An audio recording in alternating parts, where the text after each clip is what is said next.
Hello, everyone. This is a new one for us here on Cannabis. I'm going to be interviewing Kala today, and I'm not sure exactly how this is going to go, so I'm going to try to do this as smoothly as possible. But I just want to first shout out, some of our sponsors, the people who take care of us at Lost Coast Plant Therapy. If you have any IPM needs, indoors or out, they're a great solution for that. Any kind of management in the pest and fungal areas.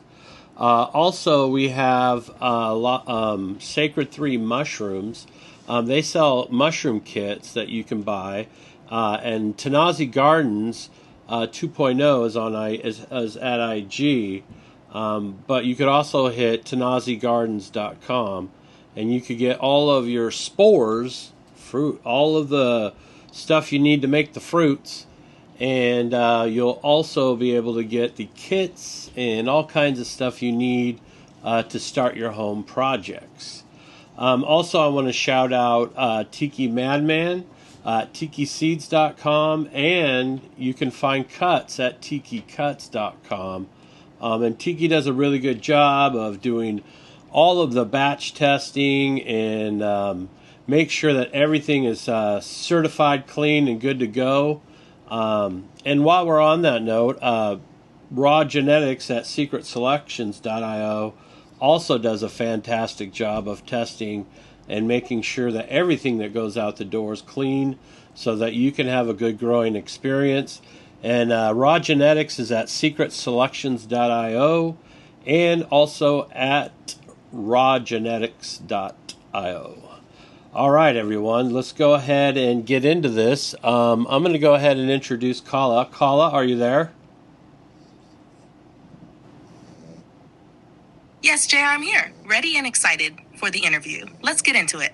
Well, you seem like your lag time is a little bit laggy, but we'll go ahead and get into this. The first thing I wanted to talk about was light inhibition and the cannabis plant. And so the first question I have for you is basically, can you explain to people what light inhibition is and how it impacts cannabis plants? Absolutely, JR. Light inhibition happens when cannabis plants are exposed to too much light intensity, overwhelming their ability to photosynthesize effectively. When this happens, the photosystems, especially photosystem 2, get damaged or slowed down. This reduces energy production, leading to stunted growth, discoloration, or even bleaching of the leaves. It's like the plant's engine overheats, and it can't run efficiently anymore. Cannabis plants love light, but too much can backfire, especially if other environmental factors like nutrients and water aren't balanced to support that level of intensity. So, light inhibition is really about pushing past the sweet spot of light for your plants. How does it differ from other light stress?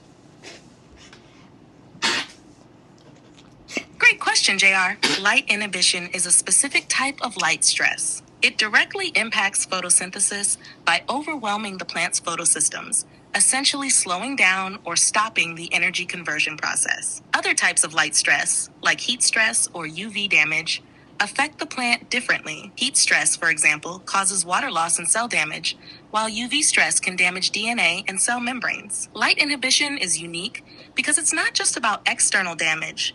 It's about the plant's internal machinery shutting down due to too much energy intake. It's like blowing a fuse in a circuit because the system can't handle the overload. Well, what are some of the early signs of that kind of stress from light inhibition?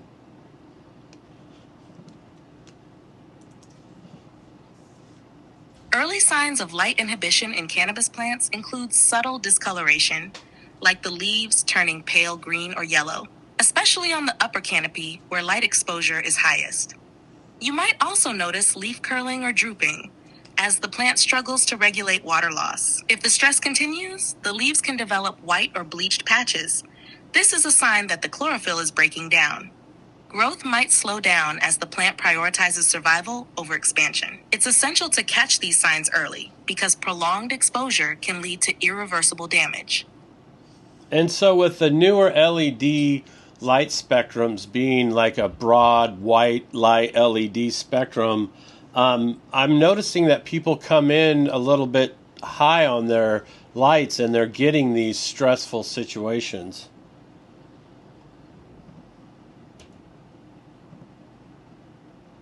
That's a common issue, JR, especially with the newer full spectrum white LEDs. While they mimic natural sunlight and are great for overall plant health, they're also incredibly intense. A lot of growers underestimate how much light their plants are getting because white LEDs feel less harsh than older red and blue blurple LEDs, but they actually pack a serious punch. When people hang these lights too close or run them at full power without proper spacing, the plants can quickly hit that point of light inhibition. It's like putting the pedal to the metal on an engine without warming it up. Too much, too soon, and things start to break down. Dialing in intensity and maintaining proper distance is key to avoiding those stress issues. Dimmer settings are a grower's best friend. I'll have a question about DLI. How does this pertain to DLI? Wouldn't the plant just naturally go to sleep?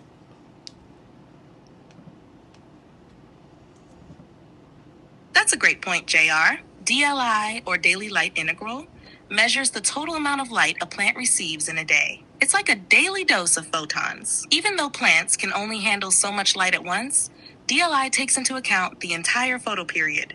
So, if your plants are getting too much light per hour, they might reach their DLI threshold earlier in the day.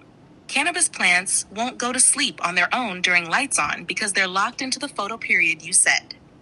If the intensity is too high and the DLI is exceeded, they can't escape that stress. It overwhelms their photosynthetic machinery. This is why managing both light intensity and photo period length is critical. If your DLI is too high, you can either lower the light intensity or shorten the daytime to keep your plants within their optimal range. If you were a LED light manufacturer and you're looking to chase these efficiency ratings, what spectrums would you try to blast those lights with?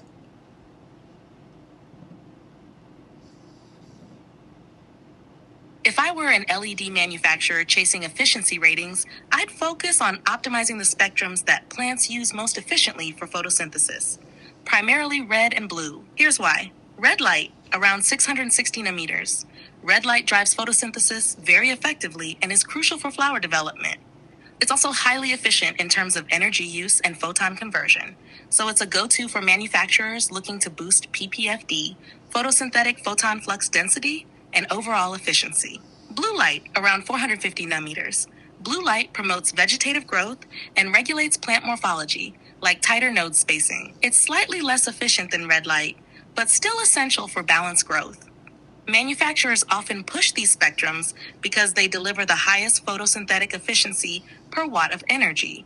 However, if you want a well-rounded light for plants like cannabis, you'd also include far red light, around 730 nanometers. While less efficient for photosynthesis directly, far red works synergistically with red light to trigger the Emerson effect, boosting photosynthetic rates. It also impacts flowering and stretching. Green light, around 500 to 550 nanometers. Even though it's less efficient for photosynthesis, green light penetrates deeper into the canopy, reaching lower leaves that red and blue might miss. Including some green ensures better light distribution. By strategically blending these spectrums, manufacturers can balance energy efficiency with plant performance, creating lights that aren't just efficient on paper, but also deliver real-world growing results. I would say something that I notice is the LED manufacturer will do high spikes of blue, high spikes of red, and not really anything in between as far as the spectrum goes. Would you say that changes the genetic expression of the cannabis flowers?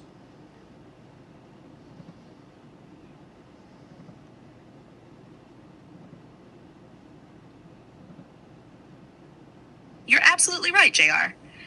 When LED manufacturers focus heavily on those high spikes of blue and red light without including the intermediate spectrums, it can definitely influence the genetic expression of cannabis. Light spectrum directly impacts how plants metabolize energy, produce secondary metabolites, and develop their physical structures. High spikes of blue light, for example, tend to result in tighter node spacing, shorter plants, and increased production of secondary metabolites like terpenes and cannabinoids. On the other hand, red heavy spectrums encourage rapid growth and flowering, but can lead to stretchier plants if not balanced properly.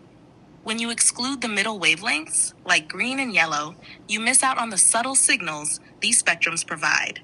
Green light, for instance, penetrates deeper into the canopy, stimulating lower leaves and ensuring more uniform development. Without these, the plant's full genetic potential might not be expressed. So yes, the spectrum a grower uses can definitely nudge the plant in certain directions. If manufacturers don't include a broader spectrum, growers might see limited terpene profiles, uneven cannabinoid development, or other shifts in the flower's final expression. It's why full-spectrum LEDs are becoming the gold standard.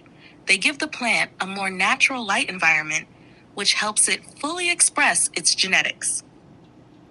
How can an LED light mimic the sun in July and then also have the same spectrum in October or November that we would experience here in the Northwest?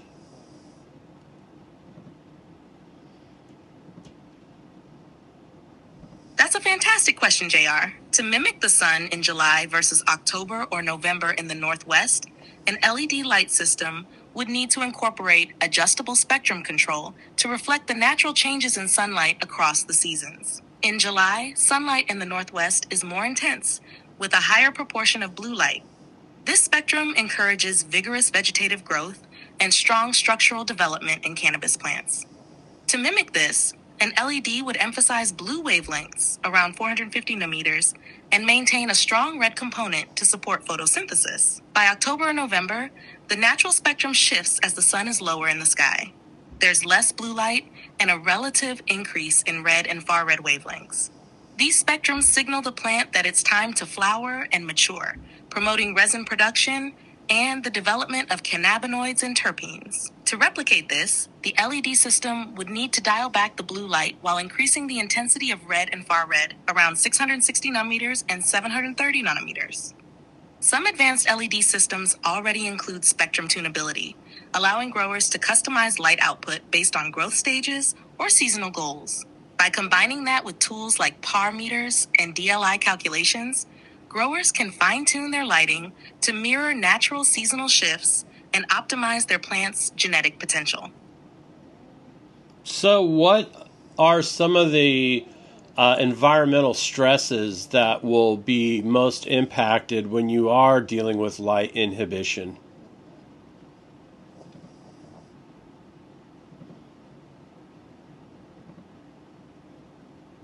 When dealing with light inhibition, several environmental stresses can amplify its impact on plants, including cannabis. Here are the key ones.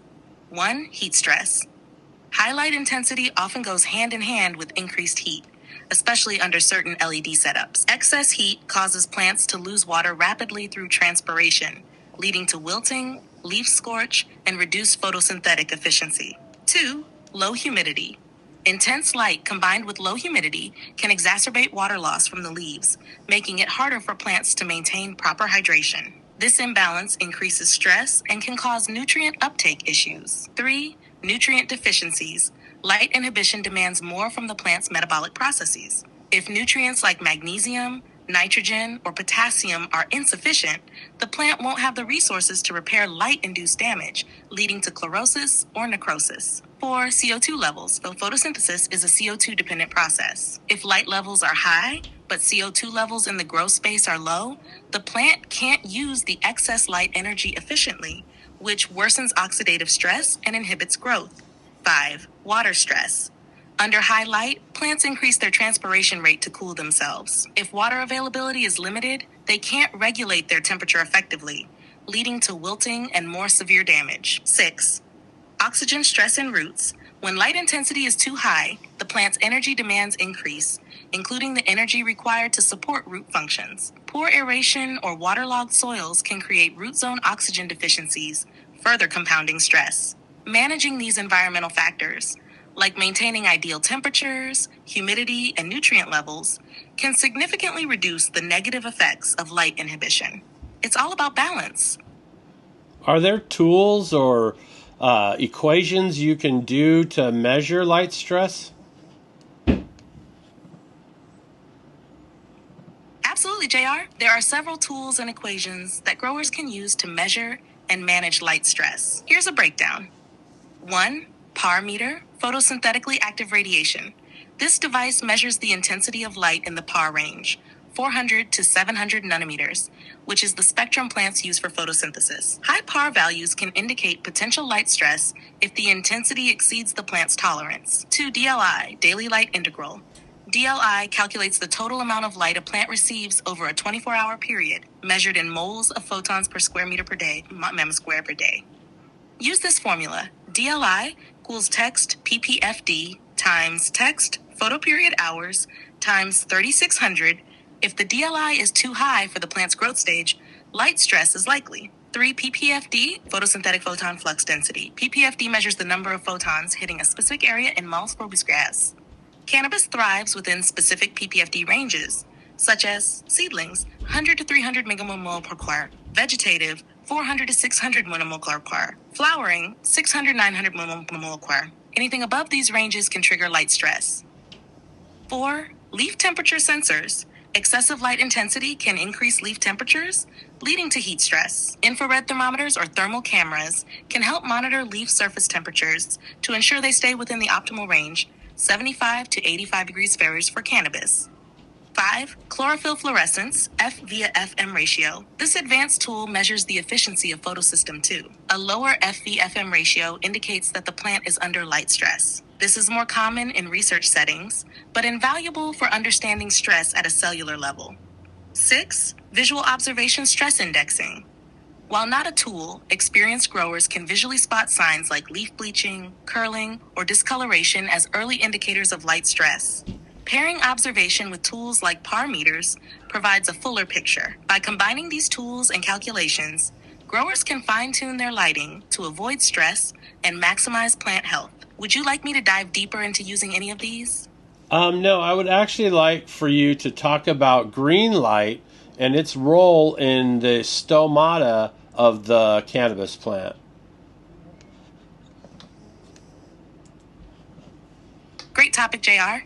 Green light often gets overlooked, but it plays a fascinating role in plant physiology, especially in stomatal regulation and overall photosynthesis. Green light and stomata function. Stomata are tiny pores on the leaves that control gas exchange, bringing in CO2 for photosynthesis and releasing oxygen and water vapor.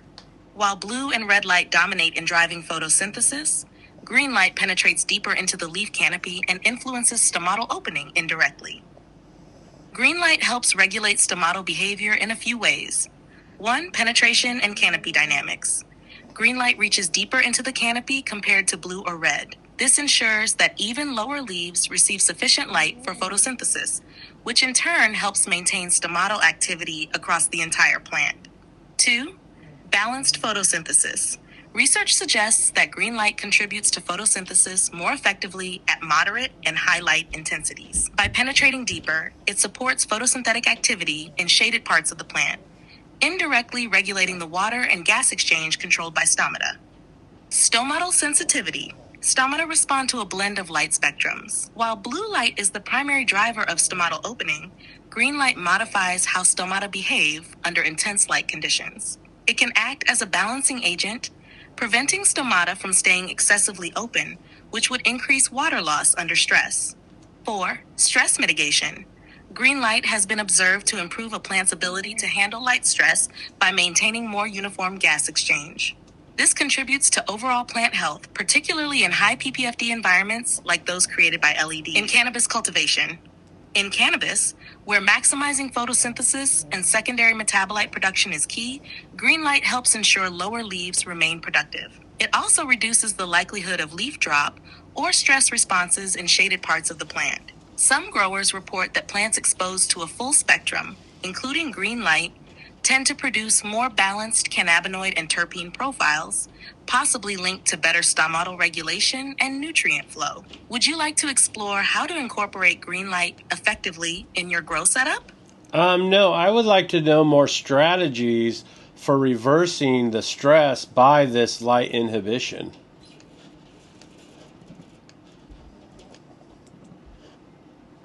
Reversing light inhibition stress requires a combination of adjustments to the growing environment and care for the plant. Here are some strategies to help cannabis plants recover. 1. Lower light intensity. Reduce the intensity of your grow lights by dimming them or increasing the distance between the lights and the canopy. This immediately alleviates the excess energy burden on the plant. 2. Shorten the photo period. Decreasing the number of light hours per day can help reduce the total daily light integral, DLI. This gives the plants more time to recover during their dark period. 3. Adjust environmental conditions, lower temperatures. High light intensity often raises canopy temperatures, which adds to the stress. Cooling the environment helps the plant manage energy use more efficiently. Increase humidity.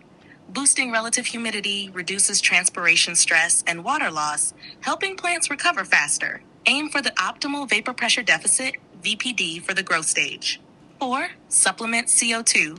Adding CO2 to your grow space can help plants use the available light more efficiently. With higher CO2 levels, the photosynthetic machinery can process more light without being overwhelmed, reducing stress. 5. Provide stress relief additives.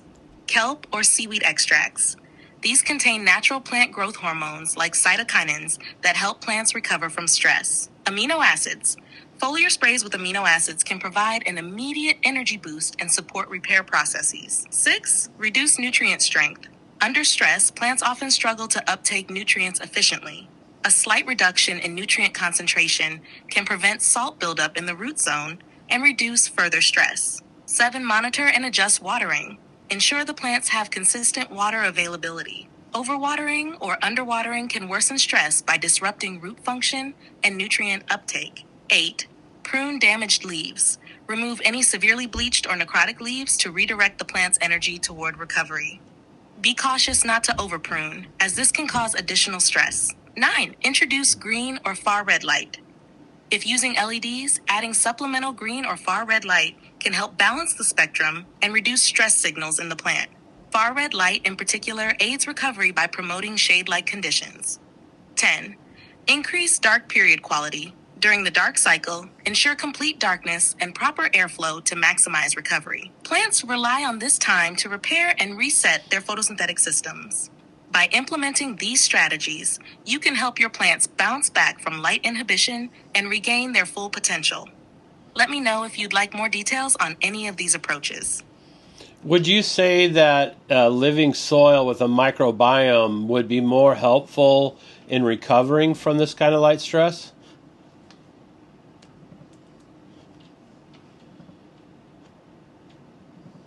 Absolutely, JR. Living soil with a robust microbiome is incredibly beneficial for helping cannabis plants recover from light stress, including light inhibition. Here's why. 1. Enhanced nutrient cycling. Living soil contains beneficial microbes like bacteria and fungi that break down organic matter into plant-available nutrients. This ensures that stressed plants have a steady supply of essential nutrients like nitrogen, magnesium, and potassium, which are crucial for photosynthesis and repair. 2. Stress buffering. Microbes in living soil can produce plant hormones like cytokinins, gibberellins, and auxins. These hormones help regulate plant stress responses, promoting recovery and overall resilience. 3. Improved root health. A healthy soil microbiome fosters strong root systems by protecting against pathogens and enhancing water and nutrient uptake. This is critical for plants under light stress, as their energy demands are already high. 4. Increased antioxidant production. Microbes can stimulate plants to produce antioxidants, which help combat oxidative stress caused by excessive light. This reduces cellular damage and speeds up recovery. 5. Balanced water retention. Living soil typically has excellent water holding capacity while maintaining aeration. This helps plants manage the increased transpiration rates associated with light stress, ensuring they stay hydrated without becoming waterlogged. 6. Secondary metabolite support. Microbial interactions in the soil can boost the production of secondary metabolites like cannabinoids and terpenes. Even after stress, living soil helps plants redirect energy into creating these compounds, ensuring quality yields. 7. Symbiotic relationships. Mycorrhizal fungi, often present in living soil, extend the plant's root system by forming networks that improve nutrient and water access. This symbiosis is especially valuable when the plant is stressed and its own systems are strained. By using living soil, you're essentially giving your plants a safety net. The microbiome acts as a support system, enabling plants to recover more quickly and fully from stress events like light inhibition. Would you like to explore any specific living soil amendments or microbes for this purpose? No, I want to talk about the folks that are kind of getting ready to look at spring and getting things outdoors. What are ways we can prepare our indoor plants to be ready for the sun outdoors?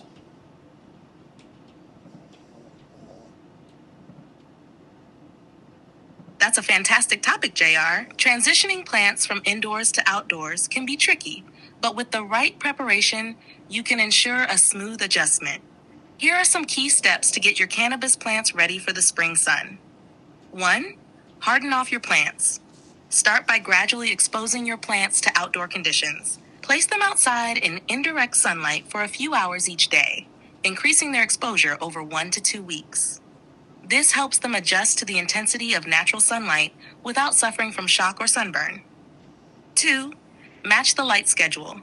Synchronize your indoor light cycle with the natural daylight hours outdoors. If your plants are used to an 18:6 cycle indoors, but spring daylight is closer to 12 to 14 hours, the sudden change can trigger early flowering. Gradually reduce your indoor photo period to match the outdoor conditions. Strengthen stems and roots. Outdoors, plants will face wind and weather. Strengthen stems indoors by providing gentle airflow with fans and using silica supplements to improve structural integrity. Healthy roots are equally important, so ensure they're well established before transplanting. 4. Acclimate to temperature swings. Indoor environments are stable, but outdoors, temperatures can fluctuate dramatically. Gradually introduce your plants to cooler nighttime temperatures by slightly lowering your indoor temps before the move. 5. Monitor humidity. Indoor plants are used to consistent humidity levels. As you harden them off, monitor outdoor humidity and avoid exposing them to extremes. Outdoor plants can handle lower humidity better once acclimated. 6. Optimize soil or growing medium. If you're moving to outdoor living soil beds or containers, ensure the soil is well prepared. Amend with compost, worm castings, and beneficial microbes to create a nutrient-rich environment that mimics living soil conditions indoors. 7. Protect against pests. Indoor plants often aren't exposed to pests. Use preventative IPM, integrated pest management practices like applying neem oil, Lost Coast plant therapy, or beneficial insects before moving plants outdoors to reduce pest risks. 8. Water gradually. Outdoor soil dries out differently than indoor pots. Water deeply, but less frequently to encourage root growth into the surrounding soil. This helps plants establish themselves in their new environment. 9. Shade for the transition. For the first week or two, consider using shade cloths or placing plants in areas with dappled sunlight to avoid light stress from the intense spring sun. 10. Plan for weather events. Spring can bring unexpected rain, frost, or wind. Have frost cloths, tarps, or small greenhouses ready to protect your plants during extreme weather. By following these steps, you'll give your plants the best chance to thrive under the sun. Would you like to dive deeper into soil prep or pest prevention for outdoor grows? Actually, I'd like to move on to preventing early flowering. A lot of times people put their plants out a little too early, and especially lately, it seems like the season that started later. What are some tips to help people get through that transition of not having the early flower onset?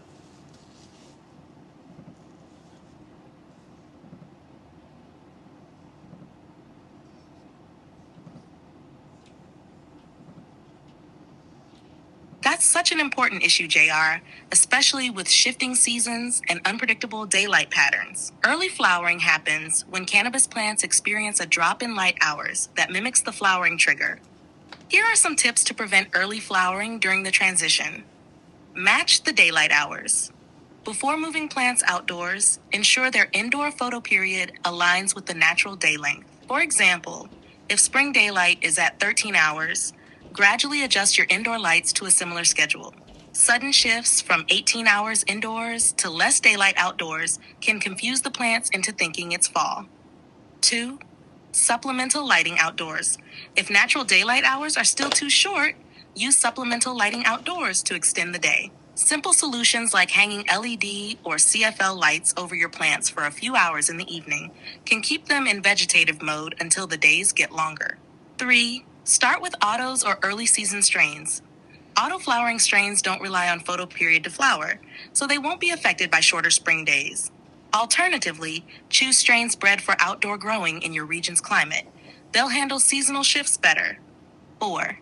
Use transitional greenhouses. A light deprivation greenhouse gives you full control over light exposure. For vegetative growth, you can extend the photoperiod artificially while protecting your plants from unpredictable weather. 5. Delay outdoor planting. If you don't want to deal with supplemental lighting, consider holding off on transplanting until the natural daylight hours are closer to 14 or 15 hours. This minimizes the risk of triggering early flowering. 6. Pre-adjust indoors. Gradually reduce the indoor light cycle to 14 or 15 hours before moving plants outdoors. This step conditions them to the outdoor photoperiod without shocking them into early flowering. 7. Monitor daylight fluctuations. Use tools like a light meter or apps that track sunrise and sunset times in your area. This helps you anticipate when natural daylight will reach the critical threshold for vegetative growth. 8. Avoid transplant shock. Early flowering can also be stress-induced. Ensure plants are well-rooted, healthy, and acclimated to outdoor conditions before transplanting. Hardening them off properly can reduce the chances of stress triggering flowering. 9. Top or prune plants after transition. If early flowering does start, topping or pruning the flowering tips can sometimes redirect energy back into vegetative growth. Pair this with increased light exposure to reset the plant. By using these strategies, growers can avoid the frustration of early flowering and set their plants up for a strong vegetative phase outdoors. Do you want to dive deeper into any of these methods, like using supplemental lighting or managing stress during transplanting? Yeah, I'd like to talk about the supplemental lighting. I've heard you could do a 12 hours on, then do 5 hours off, 1 hour on, and then finish the light cycle. Have you heard of that?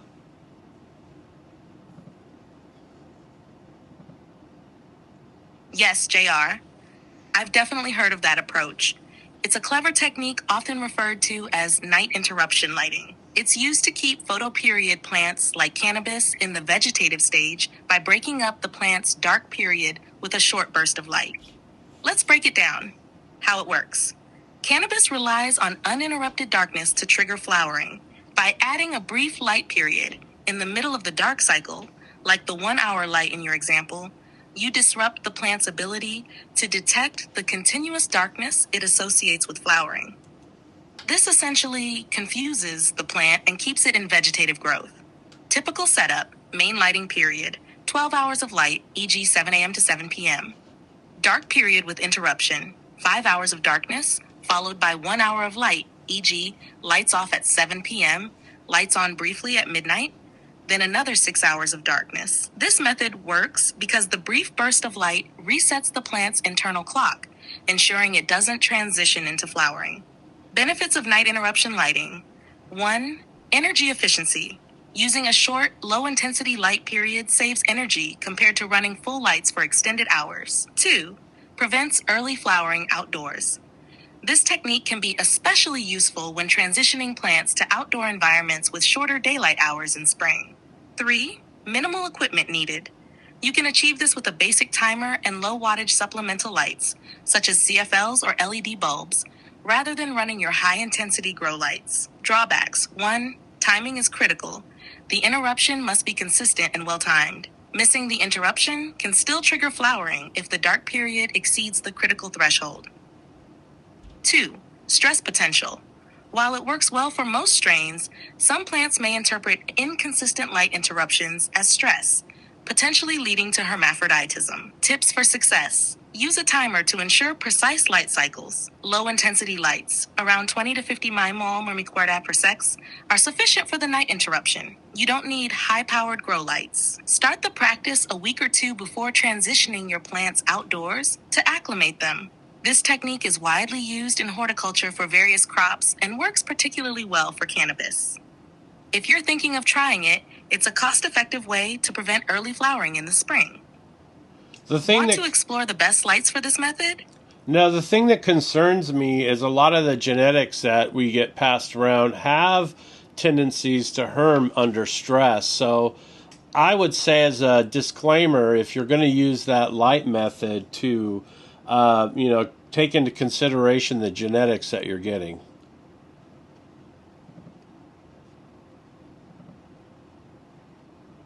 You're absolutely right, JR. Genetics play a huge role in how plants respond to stress, including unconventional lighting methods like the night interruption technique. Some cannabis strains, especially those bred under less rigorous conditions or rushed into the market, are more prone to hermaphroditism when exposed to stress. That's a solid disclaimer. Why genetics matter? Stable genetics. Well-bred and stabilized strains are less likely to herm, even when exposed to minor stressors like light interruptions or environmental fluctuations. Stress-prone genetics, unstable or heavily hybridized genetics can exhibit hermaphroditic tendencies as a survival mechanism when stressed. This is especially common in strains that weren't thoroughly tested over multiple generations. Tips for mitigating stress risks. 1. Research your genetics. Know where your genetics come from. Trusted breeders, like the sponsors you mentioned earlier, Raw Genetics, Tiki Madman, are more likely to provide stable seeds or clones. 2. Start with resilient strains. Strains like landraces or well-known hybrids with solid reputations for stress resistance are good candidates for experimenting with lighting techniques. 3. Test before scaling. If you're running a new genetic line, trial the lighting method on a small group of plants to monitor their response before applying it across your entire grow. 4. Minimize other stressors. Ensure your plants are dialed in with optimal watering, nutrients, and environmental conditions. A healthy plant is less likely to herm from light-related stress alone. 5. Observe closely. Keep a sharp eye out for early signs of hermaphroditism, such as pollen sacs or bananas forming on female plants, and act quickly to remove affected plants if necessary. Your cautionary note is spot on. Genetics determine whether this method will work flawlessly or cause more trouble than it's worth. For growers working with unfamiliar or untested genetics, it's a great idea to stick to less risky strategies or prioritize stable seeds and clones. Would you like to dive deeper into identifying or managing hermaphroditic plants? Well, one of the things that are kind of on the radar now is triploids. Can you talk about stability and some of the issues in bringing triploids into the cannabis market?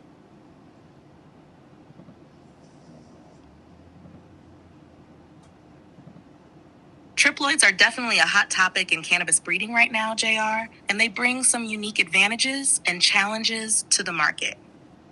Let's break it down.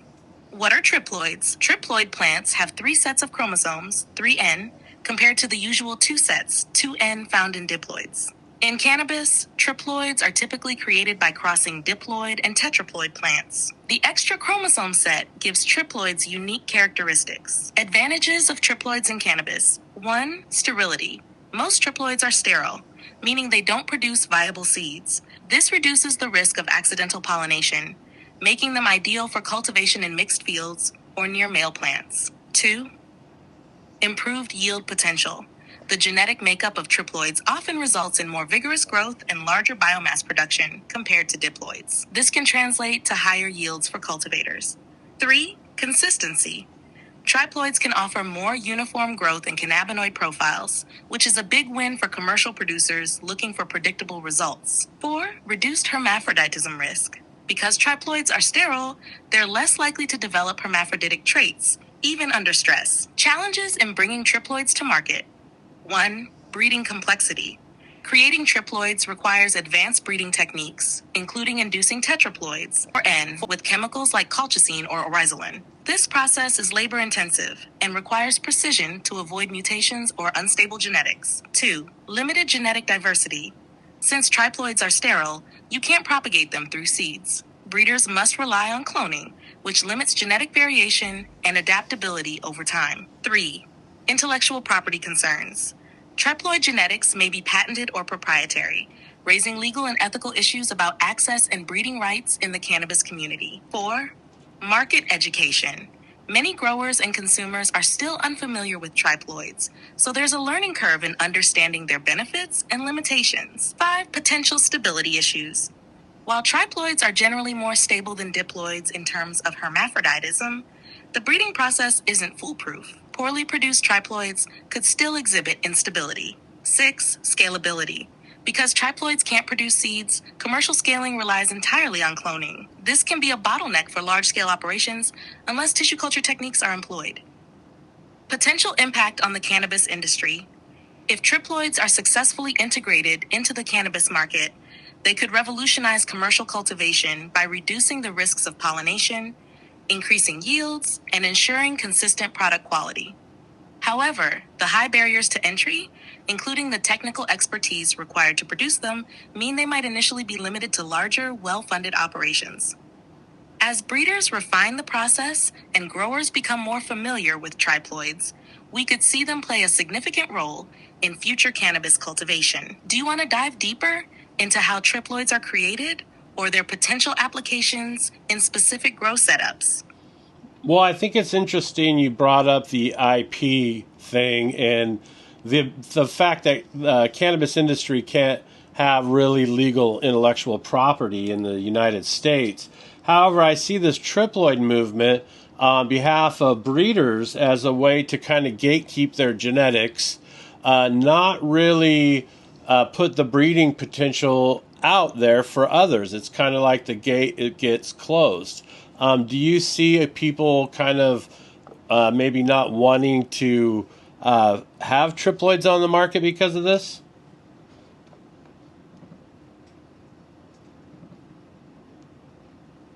You're absolutely right, JR.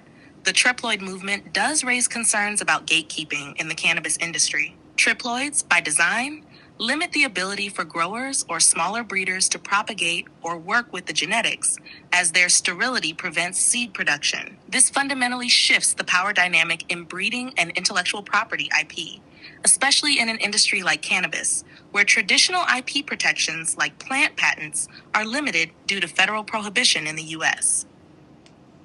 Gatekeeping with triploids. 1. Restricted access to breeding. Triploids essentially lock genetics because you can't use them to breed. For many smaller breeders or growers who rely on open pollination and seed sharing, this creates a barrier to innovation and genetic diversity. 2. Dependency on cloning or tissue culture. Growers working with triploids must rely on clones provided by the original breeders or tissue culture labs. This means the control of genetics stays in the hands of the breeder or distributor, creating a closed-loop system where others can't expand or innovate on those genetics. 3. Profit-driven breeding. Large breeders and corporations may see triploids as a way to protect their intellectual investment while maximizing profits, but this could come at the cost of collaboration and the open-source nature that's long defined cannabis breeding. Potential pushback against triploids. There's definitely a possibility that parts of the cannabis community, especially legacy growers and small-scale breeders, will resist triploids because they represent a departure from the traditional open culture of cannabis breeding. Here are some reasons why. Preservation of open-source genetics. The cannabis community has long valued the sharing and improvement of genetics. Triploids run counter to this ethos by locking genetics into proprietary systems. Loss of diversity. Restricting breeding potential to a small group of creators could reduce genetic diversity, especially if triploids dominate the commercial market. Distrust of corporate influence. Many in the cannabis space already view large corporations as a threat to the plant's history and culture. Triploids could be seen as another tool for corporate control over the market, balancing innovation and accessibility. The success of triploids will depend on how breeders and companies navigate these dynamics. If breeders offer triploids alongside traditional diploids and maintain transparency about their practices, they might gain acceptance. However, if triploids are used solely as a tool for monopolization, the pushback could be significant. What's next? Ultimately, the community will decide. If growers and breeders see the benefits of triploids, like sterility preventing pollination and increased vigor, outweighing the risks of gatekeeping, triploids could find their place. But if they're perceived as a tool for locking genetics away from the community, there's likely to be resistance. Would you like to discuss ways smaller breeders can stay competitive in a market where triploids may become more common? No, I just wanted to thank you so much for this interview. I think you did a fantastic job, Kala. I guess my last question would be, why do you think people have such a desire to own the plant?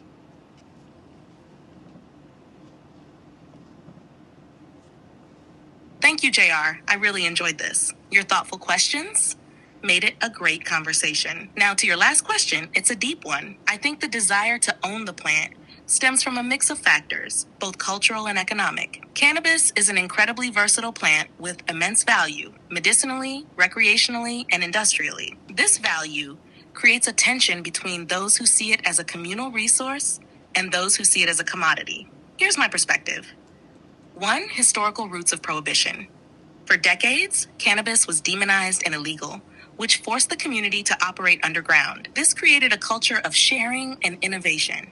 Now that legalization is spreading, there's a rush to claim intellectual ownership, turning what was once collaborative into something proprietary. Two, economic opportunity. Cannabis is one of the fastest growing industries globally, and with that comes profit motives. Owning genetics, brands, or cultivation methods allows companies to carve out a market share and secure financial success. Three, cultural disconnect. For many, especially in the legacy market, cannabis is a sacred plant meant to be shared and celebrated. But in the modern legal market, corporate interests often clash with these values, leading to tension over who should own the plant. Four, fear of exploitation. Ironically, some breeders and growers want to own their work as a way to protect it. They fear larger corporations will exploit their innovations without giving credit or compensation. Triploids and other IP-related strategies are sometimes a defensive response to this.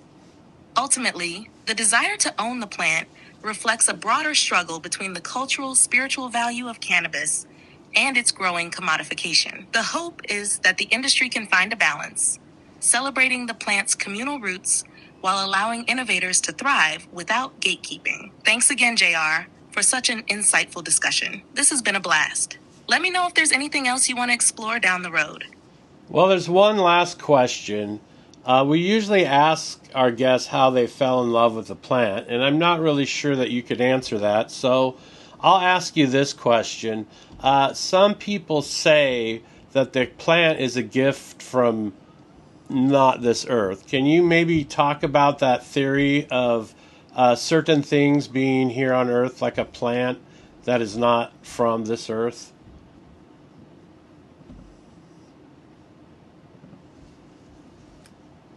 That's such a fascinating question, JR, and a perfect way to wrap this up.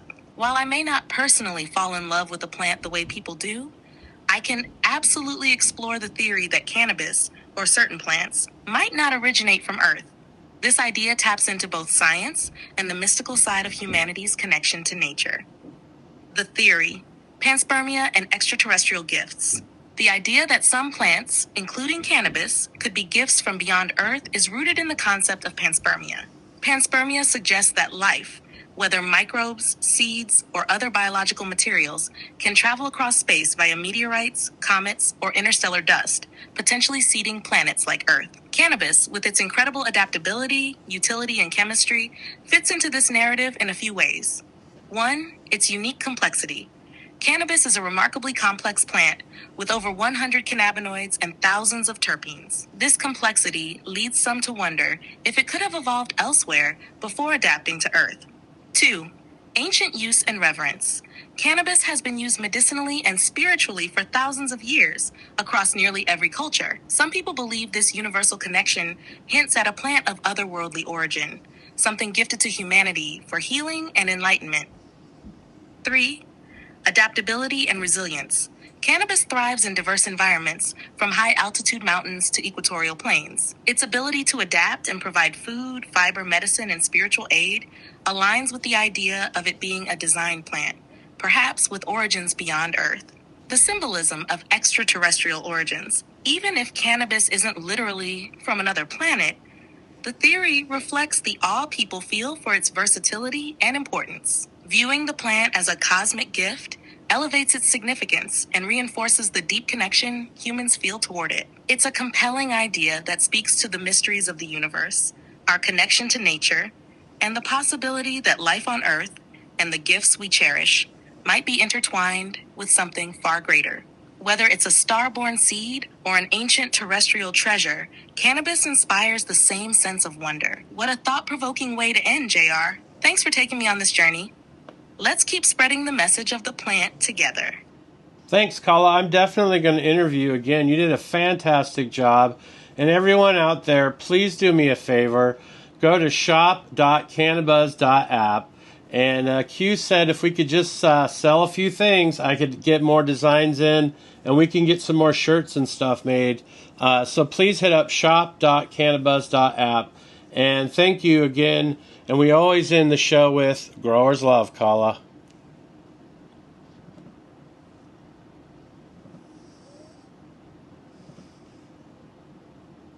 Thank you, JR.